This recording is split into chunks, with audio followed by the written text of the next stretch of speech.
하나님의 나라와 하나님의 언약에 대해서 말라기 선지자를 통해서 이스라엘 백성들에게 말씀해 주셨습니다.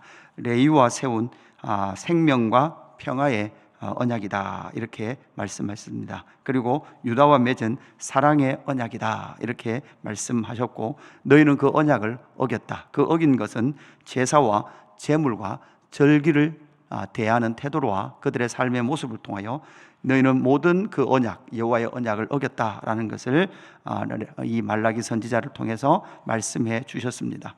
이런 상태, 이런 이스라엘 백성들의 상태를 오늘 본문 17절에 너희가 말로 여호와를 괴롭게 하고도 이렇게 말씀하고 있죠. 여호와 하나님은 지금 어떤 상태입니까? 괴로운 상태이십니다. 하나님은 지금 괴로워하고 계시는 것이죠. 그들이 하나님을 괴롭게 했습니다. 그럼에도 불구하고 우리가 어떻게 여호와를 괴롭혀 드렸나이까 이렇게 반론을 제기하게 되죠. 하나님은 너희가 나를 괴롭혔다 이렇게 말합니다. 이스라엘 백성들은 또한 반대로 하나님께 우리가 어떻게 언제 하나님을 괴롭혔습니까 이렇게 말을 하게 되죠. 그 상황 가운데 있는 이런 질문과 대답 또한 반론을 제기하고 있는, 어떻게 보면 재판을 진행하는 과정과 같은 것이 말라기의 상황입니다. 하나님의 입장을 말하고 이스라엘 백성들의 입장을 말하고 하나님의 입장을 변호하고 이스라엘 백성들은 자기 나름의 입장을 변호하고 있는 상황인 거죠. 이스라엘 백성들의 상황은 어떻습니까? 우리가 언제 어떻게 하나님을 괴롭게 해드렸습니까? 이렇게 말할 때 사실은 이스라엘 백성들은 자기들이 괴롭다는 거죠. 자기들이 하나님을 괴롭힌 것이 아니라 이스라엘 백성들 자기들이 지금 괴롭다는 거예요. 왜 괴롭습니까? 페르시아는 아직도 건재합니다. 당시에 제국이었던 페르시아는 아직도 건재해서 이스라엘을 괴롭히고 있습니다. 그리고 이스라엘 안에는 악의 세력들이 득세하고 있습니다. 느헤미야에 보면 도비아라는 사람이 계속해서 이스라엘 백성들을 괴롭히고 있습니다. 포로지에서 돌아왔습니다. 하나님의 여호와의 성전을 재건하고 하나님의 통치를 회복하고자 하는 그 갈망으로 페르시아에서 있던 포로지에 있던 백성들이 하나님의 나라로 돌아왔습니다. 그렇게 돌아와서 성전도 재건하고 말씀 회복 운동도 펼쳤는데 왜 우리의 삶은 변화되지 않는가? 이런 질문이라는 거죠. 정치 세력들이, 악의 정치 세력들이 득세하고 있는 거죠. 나름 험신하고 나름 열심히 했습니다. 그런데 이스라엘 백성들 입장에서는 자신의 삶의 현실은 전혀 변화되고 있지 않은 것 같습니다. 그러니까 여호와 하나님이 괴로운 것이 아니라 사실 하나님, 우리가 괴롭습니다. 지금 이스라엘 백성들의 마음은 이 마음이라는 거죠. 이 상태에서 오늘 본문에는 크게 보면 두 가지 질문을 합니다. 두 가지 질문의 첫 번째는 정의의 하나님이 어디 계시냐 이렇게 이스라엘 백성들은 묻고 있는 거죠. 17절 끝에 보니까 그에게 기쁨이 된다 하며 또 말하기를 정의의 하나님이 어디 계시냐 이렇게 말을 하고 있죠. 그러니까 17절에는 모든 악을 행하는 자는 여호와 눈에 좋게 보이며 그에게 기쁨이 된다 하며, 그러니까 악을 행하는 자들이 아직도 득세해요. 득세하는데 하나님이 심판하지 않아요. 그러니까 그들이 보기에 악을 행하는 자를 하나님께서 좋게 여기시는가 보다. 그러니까 지금 뭐를 안 하는 거예요? 하나님이 심판하지 않고 그대로 버려두고 계시는 것 아니냐라고 말하는 거죠.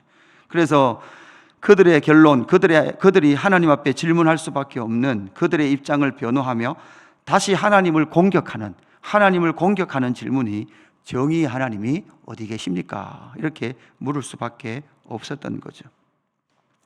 정의의 하나님이 어디 계십니까? 왜 악은 아직도 득세하고 있고 페르시아는 아직도 왜 건재합니까? 저 악의 정치 세력들, 거짓 대제사장들과 결탁한 도비아, 그 도비아로 통하여서 모든 이 헌물들을 빼돌리고 있는 그 상황, 악의 정치 세력들은 계속해서 백성을 탄압하고 있는 이 상황, 이런 상황, 악을 왜 척결해 주지 않습니까? 라고 하는 이 질문에 대한 하나님의 답변이 3장 1절에 나타납니다. 여러분, 이스라엘 백성들이 지금 이런 상황에서 정의의 하나님이 어디 계시냐 이렇게 물으면 하나님께서 뭐라고 말해야 됩니까? 내가 저 페르시아를 언젠가 무너뜨릴 것이고 저 악의 세력들을 내가 다 잡아서 감금시킬 거다. 하나님께서 이렇게 말씀하셔야 되잖아요. 그런데 하나님의 답변이 어떤지를 보자는 거죠. 3장 1절 이렇게 말합니다. 만군의 여호와가 이르노라. 보라, 내가 내 사자를 보내리니 그가 내 앞에서 길을 준비할 것이요 또 너희가 구하는 바 주가 갑자기 그 성전에 임하리니 곧 너희가 사모하는 바 언약의 사자가 임하실 것이라. 아멘. 그러니까 뭐라고 말씀하시는가 하면 내 사자를 보낸다. 여러분, 내 사자 3장 1절에 내 사자라고 말하는 순간 내 사자는 뭡니까? 말라기입니다. 말라키, 나의 사자. 그죠? 말라기, 그 나의 사자를 보낼 건데 그 나의 사자는 주의 길을 준비해요. 그러니까 주의 길을 준비하니까 구약 성경의 마지막 말라기니까 신약을 열면 주의 길을 준비하는 말라기가 나타나죠. 나의 사자가 나타나죠. 누굽니까? 세례 요한입니다. 그리고 또 너희가 구하는 바 주가 할 때 요 주가 독특한 표현이 여기서 등장하죠. 주가 이렇게 말합니다. 키리오스라고 말하는 주. 그러니까 주가 갑자기 그의 성전에 임하리니 곧 너희가 사모하는 바 언약의 사자가 임하실 것이라. 내 사자인데 그 내 사자가 이제 말라기고 그가 길을 준비할 뿐만 아니라 그를 통하여 주가 오는데 그 주는 또한 어떤 주입니까? 언약의 사자예요. 하나님의 약속을 성취하는 사자가 된다라는 것이죠. 그래서 우리는 이 언약의 사자를 우리가 누구로 봅니까? 바로 메시아, 너희들이 기다리고 있던 주, 갑자기 성전에 임할 그 주, 그 성전의 주인으로 임하실 바로 언약의 사자 메시아가 너희 가운데 온다라는 것을 말씀하고 있는 거죠. 그들은 그 악의 세력을 척결할 어떤 하나님의 직접적 심판이 속히 이루어지기를 원하는 마음에서 정의의 하나님이 어디 계십니까? 여러분, 대한민국에 정의의 하나님이 어디 계십니까? 정의를 실현해라. 그러면 정의를 너희 생각하는 대로 정의를 실현하면서 악한 자를 너희가 다 심판해라, 다 죽여라, 이렇게 하나님이 허락하신다면 그럼 이 땅에 남아있을 사람은 아무도 없어요. 왜냐하면 서로 생각하는 정의로운 자와 악한 자가 다 다르기 때문에 그래요. 네가 생각하는 악한 자를 죽여라 그러면 나가서 죽이겠죠. 또 반대파가 네가 생각하는 그죠 불의한 자를 죽여라 그러면 또 반대파를 다 죽일 거예요. 대한민국에 살아남아 있을 수 있는 사람은 아무도 없습니다. 그 상황 가운데서 하나님은 내 사자 주 언약의 사자를 보내시겠다 이렇게 말합니다. 그렇게 하셔서 보내셔서 어떤 일을 행하신다고 말씀합니까? 2절이죠. 그가 임하시는 날은 누가 능히 당하며 그가 나타나시는 때에 누가 능히 서리요? 그는 금을 연단하는 자의 불과 표백하는 자의 잿물과 같을 것이라. 그가 은을 연단하여 깨끗하게 하는 자같이 앉아서 레위 자손을 깨끗하게 하며. 여러분, 레위 자손은 뭐 하는 자손이었습니까? 법을 집행했다 그랬죠. 그죠? 죄인을 심판하는 그러한 일을 했던 자들이 레위였습니다. 그들을 연단하여 그들이 공의로운 제물을 나 여호와께 바칠 것이다. 그래서 4절에 보니까 그때에 유다와 예루살렘의 봉헌물 나오죠. 유다와 예루살렘의 봉헌물. 그 봉헌물을 우리는 누구로 봅니까? 예수 그리스도의 십자가에서 자신을 내어주신 온전한 봉헌물 대신 예수 그리스도다라는 것을 우리는 이 본문을 통해서, 신약을 알고 있는 우리는 이 본문을 통하여서 예수 그리스도의 완전하고 온전하신 봉헌물 되신 것을 우리는 알게 되죠. 주일날 살펴보았듯이 이사야서 16장 5절입니다. 이사야서 16장 5절 말씀에 분명히 우리에게 이렇게 말씀해 주고 있습니다. 다윗의 장막의 인자함으로 왕위가 굳게 설 것이요 그 위에 앉은 자는 충실함으로 판결하며 정의를 구하며 공의를 신속히 행하리라. 아멘. 다윗의 위에 앉은 분이 누구십니까? 바로 예수 그리스도이십니다. 정의는 무엇이냐? 정의는 예수 그리스도이십니다. 예수 그리스도께서 정의를 실현하기 위하여서 이 땅 가운데 오셨고 모든 악의 세력으로부터 승리하시고 저와 여러분에게 구원을 허락하신 줄로 믿습니다. 그래서 정의의 하나님이 어디 계시냐라는 이 질문에 대한 하나님의 답변이었습니다. 두 번째 질문은 우리가 어떻게 하여야 하나님께 돌아갈 수 있습니까? 라는 질문입니다. 7절 후반절에 보면 그렇게 나타나고 있죠. 그런즉 내게로 돌아오라. 그리하면 나도 너희에게 돌아가리라 하였더니 너희가 이르기를 우리가 어떻게 하여야 돌아가리까 하는도다. 이렇게 말을 하고 있죠. 그러니까 사실 이스라엘 백성들은 지금 하나님께 돌아갈 길을 잃어버린 거예요. 그럼 여기서 이스라엘이 하나님께로 돌아가는 길, 하나님께로 가는 길을 잃어버리면 무슨 심각한 문제가 생깁니다. 어떤 문제가 생깁니까? 이스라엘만 못 돌아가는 것이 아니라 전 인류가 돌아가지 못하는 거예요. 이스라엘은 지금 길을 잃어버린 거죠. 길을 잃어버렸다라는 것은 결국은 여러분 우리가 알듯이 율법을 통해서 하나님께로 간다고 생각했기 때문에, 율법을 지킴을 통해서 하나님께로 간다고 생각했기 때문에, 여러분 그 율법은 사실은 몽학 선생이죠. 온전한 길의 인도자가 되지 못하는 겁니다. 여러분 그 법은 먼저 율법은 뭐를 드러낸다고 했습니까? 우리의 죄인됨을 드러내는 거죠. 그리고 그 율법의 정신은 하나님을 사랑하는 것이고 내 이웃을 내 몸과 같이 사랑하는 거죠. 그렇게 그 율법의 정신의 본의를 알아야만 하나님께로 가는 길을 알고, 우리로 안 되니 메시아를 통하여서 하나님께서 구약의 방법하신 여러분 뭡니까? 제사와 절기를 통해서 그것이 무엇을 의미하는지를 온전히 알아야만 하나님께로 돌아가는데, 이스라엘이 그 길을 잃어버렸기 때문에 지금 온 인류도 뭐 했다는 거죠? 길을 잃어버린 상태라는 것입니다. 그럴 때 하나님께서는 갑자기 도둑 이야기를 합니다. 8절에 너희가 어찌 하나님의 것을 도둑질하겠느냐. 어떻게 해야 하나님께 돌아가겠습니까? 이렇게 물었는데 하나님은 왜 너희는 하나님의 것을 도둑질하느냐 이렇게 말씀하는, 아주 이건 동문서답 하듯이 내용이 진행되는 거죠. 너희는 나의 것을 도둑질하고도 말하기를 우리가 어떻게 주의 것을 도둑질하였나이까 하는도다. 이는 곧 11조와 봉헌물이다. 이렇게 말씀을 하고 있죠. 여기서 여러분 우리가 너무나 잘 아는 11조와 봉헌물 이야기가 나옵니다. 여러분 우리가 부흥회 하면 마지막 날 꼭 했던 설교가 요한계시록 설교 아니면 이 말라기서에 나오는 11조 설교죠. 11조 하면 흔들어, 그죠? 차고 넘치도록 채워주신다. 이렇게 했습니다. 그래서 11조 열심히 하면 이 땅에서 우리의 곳간의 창고가, 그죠? 부족하지 않도록, 그죠? 쌓을 곳이 없도록 부어주신다. 라는 말씀으로 이 말씀을 이해하고 있는 거죠. 그러나 여러분 우리가 성경을 열어보면 여러분 10분의 1이 성경에 어디서부터 시작되느냐? 그죠? 이건 아브라함이 멜기세덱을 만났을 때, 창세기에 아브라함이 멜기세덱을 만났을 때 멜기세덱이 아브라함에게 11조 해라라고 명령하지 않아요. 아브라함이 멜기세덱을 보는 순간 스스로 뭐 합니까? 내가 왕인 당신에게, 살렘의 왕인 당신에게 11조 하겠습니다라고 뭐 합니까? 자기가 고백합니다.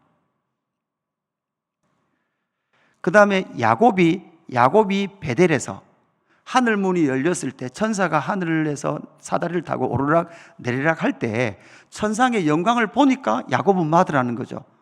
내가 11조 하겠습니다. 나의 모든 소산의 11조를 하나님께 당신에게 드리겠습니다. 이 고백을 하게 되더라는 거죠. 그래서 11조는 하나님의 명령으로부터 시작된 것이 아니라 천상의 영광이나 메시아의 모형인, 그죠? 메시아의 모형인 멜기세덱을 본 순간 아브라함과 야곱이, 하나님의 나라를 이루는 아브라함과 야곱이 먼저 하나님께 하겠다라고 선언했던 것이 10의 1이었습니다. 그리고 출애굽기, 민수기, 레위기에 나타나는 대부분의 10분의 1은 제입니다. 제사 때 쓸 양, 짐승, 그런 곡식들의 10분의 1, 10번째 양 중에 10번에 지나는 양 하나 하나님께 드리는 그런 모습입니다. 그랬다가 레위기 마지막 27장에 보면 이제 그때서야 모든 소득의 10의 1을 하나님 앞에 드려라 라는 규칙으로서의 등장이 됩니다. 제가 이것을 왜 말씀을 드립니까? 여기서 지금 11조와 봉헌물, 이것은 무엇을 상징하고 있는가 하면 결국은 메시아, 왕이 있다는 것이고 왕에게 그 모든 경의를 표하는 것이 뭐가 되는 겁니까? 11조가 되는 거죠. 하나님이 왕이십니다. 하나님이 창조주세요. 그러니까 이 11조는 모든 것이 하나님의 은혜입니다. 하나님의 것입니다라는 것을 고백하는 거죠. 이것이 신약에 그대로 넘어와 보십시오. 신약에 그대로 넘어오면 11조를 하라 하기 이전에, 하라라는 명령 이전에 사실 예수 그리스도, 그러니까 아브라함이 멜기세덱 만났을 때 11조를 하겠다 그랬죠. 11조를 했죠. 이것처럼 예수 그리스도를 만난 자는 당연히 뭘 할 수밖에 없습니까? 자신의 모든 소유와 모든 삶은 하나님의 은혜와 메시아의 은혜로 말미암아 내가 누리는 것입니다 라는 그 고백으로서 뭐를 할 수밖에 없는 거예요? 11조를 할 수밖에 없는 거죠. 그리고 아브라함과 야곱이에요. 이게 중요합니다. 또한 하나님의 나라가 앞으로 세워져 갈 때 아브라함은 하나님의 나라의 시작이고 야곱은 12지파의 압입니다. 그러니까 앞으로 하나님의 나라의 영광이 나타날 때 이러한 11조를 통하여서 하나님의 나라의 제사와 하나님의 나라의 백성, 그러니까 이 11조는 하나님과의 사랑의 관계, 그리고 이웃을 사랑하는 통로로서 뭐가 사용되어집니까? 11조가 사용되어지게 되거든요. 그러니까 하나님의 나라의 실현으로서 뭐가 되는 거예요? 11조가 나타나는 거예요. 이것을 신약에 그대로 다시 적용해 보면 결국은 예수 그리스도의 복음을 통하여서 내가 예수 그리스도의 은혜를 누렸습니다, 얻었습니다 라는 그 고백으로서의 11조라면, 또한 그 복음을 통하여 내가 하나님의 나라에 속했고 그 하나님의 나라에 속한 은혜를 누리고 있습니다라는 그 고백이 결국 뭐로 나타나는 거예요? 11조로 나타나게 되는 거죠. 그래서 이것을 하지 않는다라는 것은 결국은 뭐를 하는 거예요? 하나님의 나라 안에 있지만 하나님 나라 안에서 뭐 하고 있는 거예요? 좀 도둑질하고 있다, 이 말이에요. 무슨 말 이해되십니까? 그죠? 그리고 여기에서 복은 무엇입니까? 쌓을 곳이 없도록 하늘의 문을 열고 우리에게 주시는 복이 무엇입니까? 그죠? 예수 그리스도라 그랬습니다. 지성소와 성소의 휘장이 찢어집니다. 누가 죽을 때? 예수 그리스도께서 십자가에 돌아가실 때. 그래서 하늘에 신령한 모든 복을 이미 우리에게 예수 그리스도의 십자가를 통하여 우리에게 허락하신 줄로 믿습니다. 우리가 받은 복이 무엇입니까? 하늘에 속한 모든 신령한 복이에요. 우리는 이미 그 복을 받은 줄로 믿습니다. 오늘 두 질문을 우리는 들었습니다. 정의의 하나님이 어디 계시냐? 우리가 어떻게 하여야 여호와께 돌아갈 수 있습니까? 길을 잃어버렸던 이스라엘 백성들에게 하나님은 예수 그리스도를 통하여 내가 곧 길이요 진리요 생명이다, 나로 말미암지 않고는 아버지께로 올 자가 없다라고 말씀하신 구원의 길을 여신 줄로 믿습니다. 그 예수 그리스도를 만난 자는 당연히 11조를 하게 되어 있습니다. 그리고 그 11조는 하나님의 나라의 상징이요 하나님의 나라의 실현입니다. 그래서 신약에도 이 영원하신 하나님의 은혜의 선포가 저와 여러분의 삶 가운데 풍성히 이루어지기를 주님의 이름으로 축복합니다. 아버지 하나님 감사합니다. 구약의 말라기 선지자를 통하여서 내 사자 말라기의 그 약속, 그 언약의 사자를 보내주시겠다고 하셨고 그 언약의 사자가 우리의 주인 되신 예수 그리스도인 줄로 믿습니다. 하나님이 은혜의 복음을 우리 가운데 허락하셨으므로 말미암아 우리는 이미 하늘의 신령한 모든 복을 받은 자들인 줄로 믿습니다. 내 삶의 모든 주인은 하나님이요 우리 주 예수 그리스도이신 것을 믿고 하나님 앞에 11조하는 모든 믿음의 지체들의 고백을 기뻐 받아 주옵소서. 하나님 또한 이 11조를 통하여 하나님의 나라에 속했음을 선언하게 하시는 하나님의 영광의 경륜을 발견해가는 저희들 되게 하여 주옵소서. 그러나 주님, 이 땅의 삶의 경제적 어려움으로 하나님 11조를 드릴 수 없는 환경 가운데 있는 우리의 믿음의 지체들을 위로하여 주시고 새 힘을 공급하여 주시옵소서. 하나님 또한 믿음 없어서 드리지 못하는 자들에게 믿음을 주시고 우리의 삶을 결코 굶기지 아니하시고 결코 실패로와 좌절로 이끌어가지 아니하시는 하나님의 신실하심을 믿고 하나님 앞에 믿음으로 반응해가는 귀한 성도들 될 수 있도록 인도하여 주옵소서. 감사함을 드리며 구주 예수 그리스도의 이름으로 기도드리옵나이다. 아멘.